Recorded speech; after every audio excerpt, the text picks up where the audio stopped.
स्वस्ति श्री गणेशाय नमः।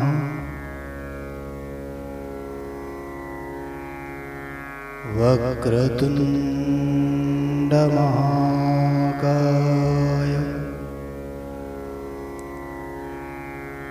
कोटिसूर्यसमप्रभा निर्विघ्नं कुरु मे देव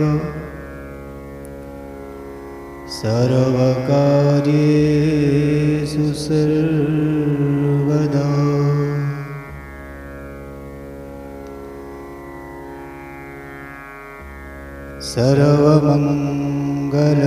सर्वमंगलमांगल्ये शिवे सर्वार्थसाधिके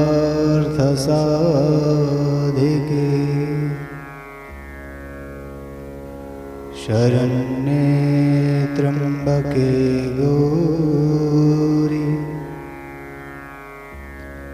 नारायणी नमोस्तुते।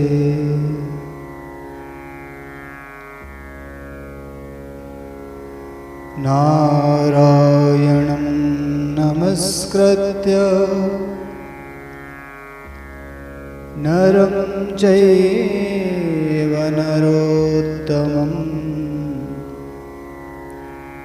देवीं सरस्वतीं व्यासं ततो जयमुदीरये।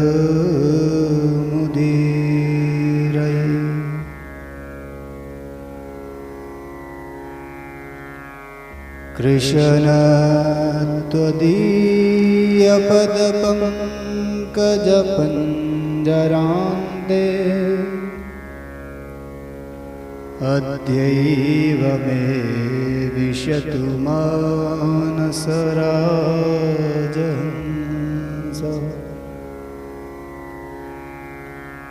प्राणप्रयाणसमये कफवातपित्तैः कण्ठावरोधनविधौ स्मरणं कुतस्ते।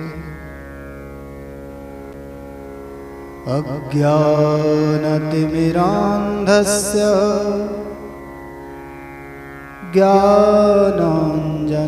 ज्ञानाञ्जनशलाकया चक्षुरुन्मीलितं येन तस्मै श्रीगुरुवे नमः।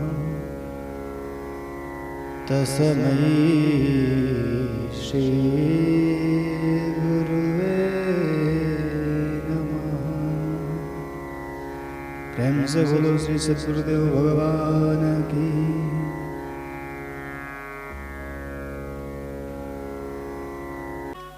परम मंगल में भगवत स्वरूपा श्रीमद् भागवत महापुराण का हृदय से अभिनंदन करते हुए परम पूजनीय श्री सद्गुरुदेव भगवान एवं पूजनीय पिताश्री के चरणों की वंदना करते हुए आए इस कथा से जुड़ने का प्रयत्न किया जाए।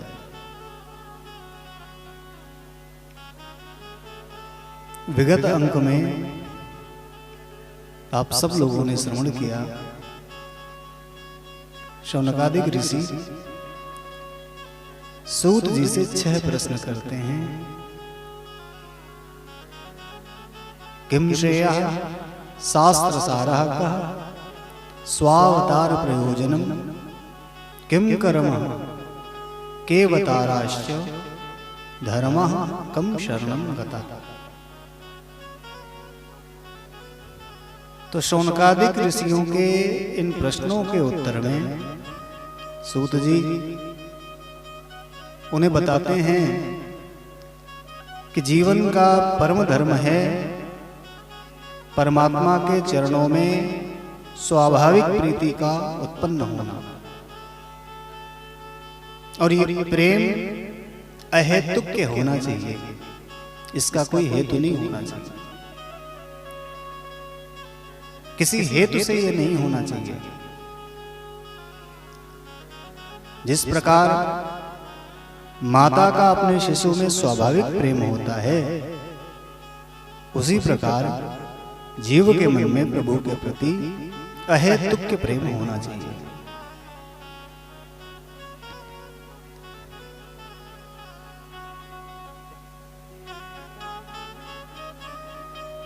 जीव के मन में इस अहेतुक प्रेम के होने से उसके मन में ज्ञान और वैराग्य उत्पन्न होंगे, जिससे ये दुस्तित संसार आसानी से छूट जाएगा। तत्पश्चात उन्होंने बताया कि हमारा जो अर्थ है वो धर्म के लिए है, न कि धर्म जो है वो अर्थ के लिए है। प्रत्येक व्यक्ति को जितने भी मुक्ति के साधन हैं, धार्मिक अनुष्ठान हैं, ये अर्थ की भावना से न करके अपवर्ग की मोक्ष की भावना से करने चाहिए। अंत में उन्होंने ये भी बताया कि मानव जीवन का जो परम लक्ष्य है वो है उस परम तत्व को जान लेना। सूत जी के इन सुंदर वचनों को सुनकर के शौनकादिक ऋषि अत्यंत प्रसन्न हुए। शौनकादिक ऋषि सूत जी से कहते हैं, महाराज सूत सूत महाभाग वदनो वदतांबर कथां भागवतीं पुण्यां यदाह भगवान छुकः। सूत जी, आप अत्यंत भाग्यशाली एवं श्रेष्ठ ऋषि हैं। कृपा करके हमें जो कथा आपके गुरुदेव श्री सुखदेव जी ने परीक्षित जी को सुनाई थी, जिसकी चर्चा, जिसकी महिमा, जिसका संदर्भ आप अभी पूर्व में प्रकट कर चुके हैं, कृपा करके वो कथा हमें सुनाएं। और उस कथा को लेकर के हमारे मन में कुछ जिज्ञासाएं भी हैं। तो महाराज, सबसे पहले तो हम इस कथा को लेके ये जानना चाहते हैं कि कस्मिन् युगे प्रवृत्तिं स्थाने वा केन हेतुना कुतः संचोदितः कृष्णः कृतवान् संहितां मुनिः। तो सबसे पहले तो हम ये जानना चाहते हैं कस्मिन् युगे, ये कथा किस युग में हुई, किस कारण से हुई और कहां पर हुई। महाराज, आपने बताया कि इस पुराण के रचयिता महर्षि वेदव्यास जी हैं, तो हम ये भी जानना चाहते हैं कि आखिर व्यास जी ने कहां से प्रेरणा प्राप्त करके इस ग्रंथ की रचना की। और महाराज, महर्षि वेदव्यास जी ने इस ग्रंथ की रचना करके इसे अपने पुत्र को अध्ययन कराया। तो हम ये भी जानना चाहते हैं कि ऐसा कौन सा संयोग बना कि उनके महान योगी पुत्र, जो कि सुखदेव स्वामी जी हैं, और इतने विरक्त संत हैं कि जो जन्म लेते ही बन के ओर चल दिए हों संन्यास लेकर के, उनके जैसा विरक्त और कौन होगा। विश्व में अन्य विरक्तियां जो होती हैं वो समय के अनुसार होती हैं। कोई वृद्धावस्था में विरक्त होता है, कोई अपने जीवन की प्रतिकूलता को देख करके विरक्त होता है, किंतु ऐसा ऋषि, ऐसा दिव्यात्मा जिसने जन्म लेते ही संन्यास ले लिया हो, विरक्त हो गया हो। और महाराज, हमने तो ये भी सुना है कि जब संन्यास लेकर के सुखदेव जी वन की ओर चल पड़े और उन्हें वापस बुलाने की चेष्टा करते हुए उन्हें पुत्र पुत्र कह करके पुकारते हुए वेद व्यास जी पीछे पीछे जा रहे थे, तो मार्ग में एक सरोवर था। उस सरोवर में कुछ स्त्रियां नग्न होकर के स्नान कर रही थी। तो आगे आगे सुखदेव जी जा रहे हैं। उन स्त्रियों ने जैसे ही सुखदेव जी को देखा तो वो उसी अवस्था में नहाती रही, उन्हें कोई संकोच नहीं हुआ। अब सुखदेव जी आगे से निकल गए और पीछे से वेद व्यास जी आ रहे हैं। तो जैसे ही उन स्त्रियों की दृष्टि वेद व्यास जी पर पड़ी तो तुरंत दौड़ करके अपने समस्त वस्त्रालंकरण धारण किए और अपने शरीर को छुपा करके वेद व्यास जी को प्रणाम करने लगे। वेद व्यास जी को बड़ा कुतूहल हुआ और उन्होंने उन देवियों से पूछा, देवियों, अभी कुछ समय पूर्व मेरा पुत्र तुम लोगों के सामने से यहां से गुजरा है, किंतु उसको देख करके तुमको कोई संकोच नहीं हुआ, और मैं अत्यंत वृद्ध हूं, तुम्हारे प्रपितामह की आयु का हूं, मुझे देख करके तुम लोग इतना संकोच कर रहे हो। तो जिसको देख करके संकोच करना चाहिए, जिसे देख करके तुम्हें लज्जा आनी चाहिए, उससे तो तुमने कोई संकोच नहीं किया। और मैं जो कि तुम्हारे पितामह प्रपितामह की आयु का हूं, मुझे देख करके ये संकोच आखिर क्यों किया तुमने?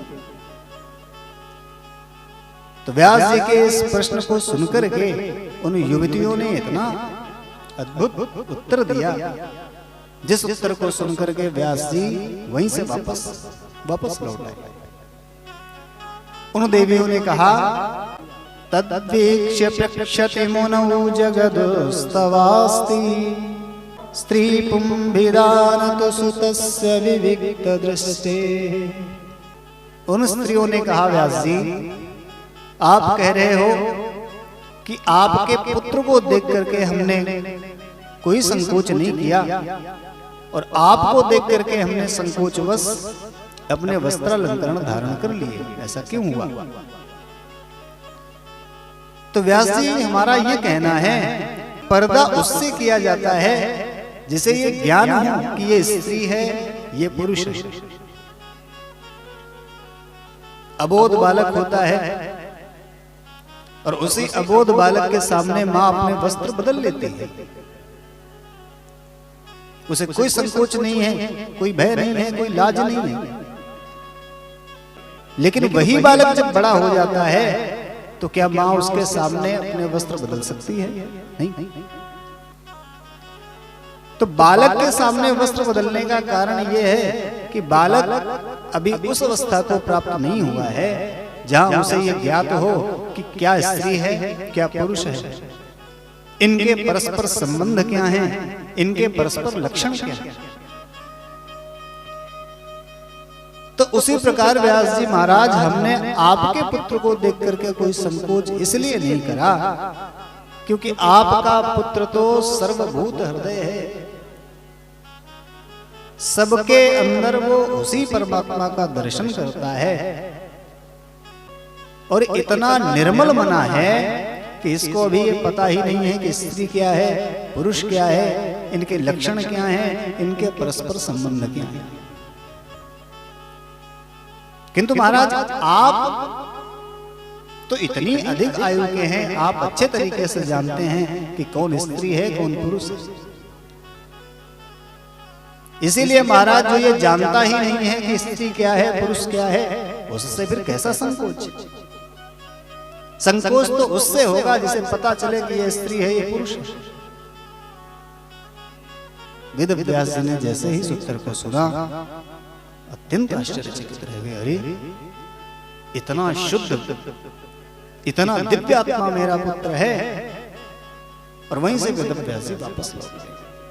तो शौनकादिक ऋषि कहते हैं कि महाराज, वो इतने योगी, सुखदेव जी इतने बड़े योगी हैं, इतने विरक्त हैं, ऐसा संयोग क्या बना कि उनको इस श्रीमद् भागवत महापुराण का अध्ययन करने की आवश्यकता पड़ी। अरे उनके बारे में तो हमने ये सुना है कि सुखदेव जी गोदोहन काल से अधिक कहीं पर रुकते ही नहीं हैं।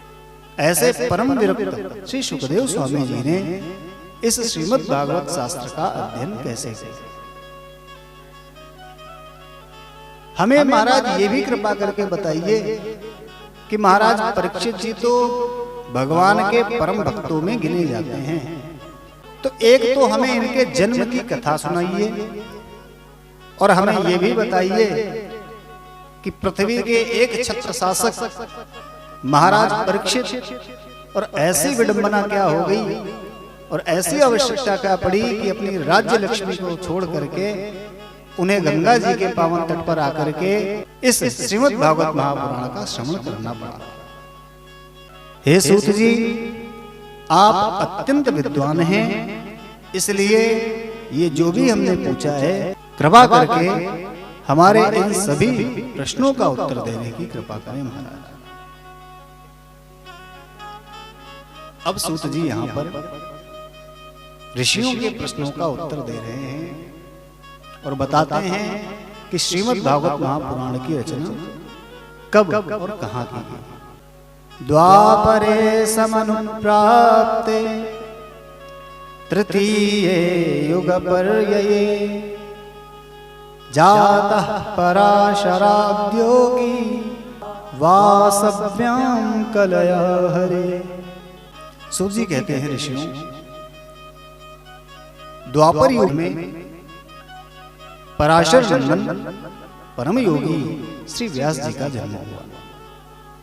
ये भगवान श्री कृष्ण के ही कला बता रहे हैं, इसलिए इनका एक नाम श्री कृष्ण द्वैपायन भी है। सरस्वती नदी के तट पर इनका आश्रम है जिसका नाम है शम्याप्राश। उसी में आनंद से निवास करते हैं। एक दिन क्या हुआ, सूर्योदय के समय सरस्वती नदी में स्नान करने के पश्चात ये अपनी कुटी में बैठे हुए थे और इन्हें दिव्य दृष्टि प्राप्त थी। भूत और भविष्य दोनों को देखने की क्षमता से ये संपन्न है। तो एक दिन अपनी दिव्य दृष्टि से इन्होंने कलयुग के आने वाले समय पर जब दृष्टि डाली तो इन्हें क्या पता चला कि आने वाला समय अत्यंत दुर्गम है और इतना दुर्गम है कि आने वाले समय में लोगों की बुद्धि भी ठीक ठाक निर्णय लेने में असमर्थ हो जाएगी। मुक्ति के किसी भी साधन को करने में कलयुग का जीव है वो असमर्थ हो जाएगा। लोगों के शक्ति का ह्रास हो जाएगा, उनकी बुद्धि किसी भी निर्णय को ठीक ठाक लेने में समर्थ हो जाएगी। और जब ऐसा हो जाएगा तो कलयुग के जीवों का उद्धार कल्याण कैसे होगा।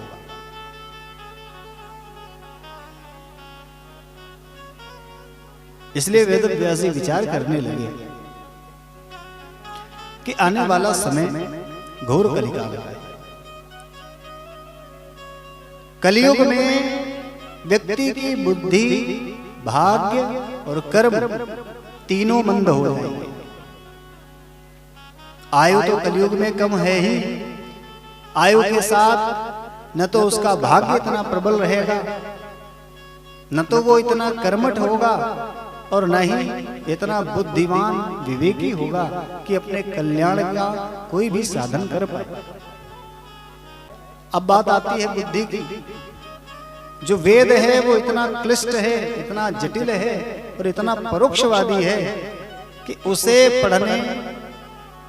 पढ़ना और पढ़ करके ठीक ठाक समझ पाना, वेद का आश्रय लेकर के अपने मुक्ति का मार्ग प्रशस्त कर पाना भी कलयुग के प्राणियों के लिए संभव नहीं होगा। क्यों? क्योंकि एक तो वेदों की भाषा अत्यंत जटिल है और दूसरी बात क्या है कि वेद परोक्षवादी होते हैं। वेदों में कही गई बातें कभी सीधी सीधी नहीं होती। अत्यंत ज्ञान संपन्न वेदाएं जो होती हैं वही वेद की ऋचाओं का सम्यक अर्थ और सम्यक तात्पर्य निकालने में कुशल हो सकती है, किंतु कलयुग का साधारण प्राणी जिसकी बुद्धि भी कमजोर पड़ गई है, क्षीण पड़ गई है, वो इन वेदों को पढ़ करके अपना कल्याण नहीं कर सकता। तो वेदव्यास जी विचार करने लगे कि फिर कलयुग के प्राणियों का कल्याण कैसे हो। मन में बहुत विचार करने के बाद उन्होंने क्या किया कि चलो मैं इस वेद को ही इतना सरल और विस्तारित कर दे रहा हूं, इसकी जटिलता को थोड़ा सा, इसकी जटिलता को समाप्त करके इसे थोड़ा सरल और थोड़ा विस्तारित कर दे रहा हूं। ऐसा मन में संकल्प लेकर के वेदव्यास जी ने उसी एक वेद के 4 भाग कर दिए, जो कि 4 वेद कहलाए, जिनका नाम है ऋग्वेद, यजुर्वेद, सामवेद और अथर्ववेद। 4 वेद बनाने के बाद वेदव्यास जी ने प्रत्येक वेद का एक एक आचार्य बनाया। तो ऋग्वेद का आचार्य महर्षि पहल को बनाया, सामवेद के आचार्य महर्षि जैमिनी, यजुर्वेद के आचार्य महर्षि वैशंपायन और अथर्ववेद के आचार्य महर्षि सुमंत जी को बनाया। वेदव्यास जी ने विचार किया कि अभी भी मेरे मन को कोई संतुष्टि प्राप्त नहीं हुई। मुझे लग रहा है कि एक वेद के 4 विभाग करने के बाद भी अभी भी इसमें इतनी सरलता नहीं आई है कि आने वाले समय का व्यक्ति इनको पढ़ करके अपना कल्याण कर पाए। ऐसा सोच करके उन्होंने पुराणों की रचना प्रारंभ की। एक एक करके 17 पुराण रख डाले। 17वां पुराण जो कि महाभारत जैसा दिव्य पुराण है, जिसमें श्रीमद् भगवत गीता जैसा दिव्य रत्न सुशोभित है, लेकिन इसके बाद भी वेदव्यास जी को शांति का अनुभव नहीं हुआ। जब भी ध्यान लगाएं मन में यही लगे कि अभी भी मुझे तृप्ति नहीं मिली है, अभी भी कुछ है जो छूट रहा है, जिसे करना अभी शेष है। व्यास जी ये तो समझ रहे हैं कि कुछ छूट रहा है, कोई ऐसा कार्य है जो मैं नहीं कर पा रहा हूं, जिसके कारण मुझे शांति का अनुभव नहीं हो रहा है। किंतु वेदव्यास जी वो क्या छूट रहा है, क्या कमी है, ये नहीं जान पा रहे हैं। तो प्रायः वेदव्यास जी थोड़ा सा खिन्न रहने लगे। एक दिन अपने आश्रम में अत्यंत खिन्न वेदव्यास जी बैठे हुए हैं और तब तक वहां देवर्षि नारद जी का आगमन होता है। जैसे ही देवर्षि नारद जी को अपने आश्रम में आया हुआ देखा, वेदव्यास जी ने उठ करके उनका स्वागत किया, अभिनंदन किया, उनका पूजन किया। पूजनोपरांत एक उचित आसन पर उनको आरूढ़ करवाया और अब देवर्षि नारद जी का ध्यान उनके मलिन मुखमंडल पर गया। महर्षि वेदव्यास जी को अत्यंत खिन्न देख करके देवर्षि नारद जी ने उनसे प्रश्न कर दिया।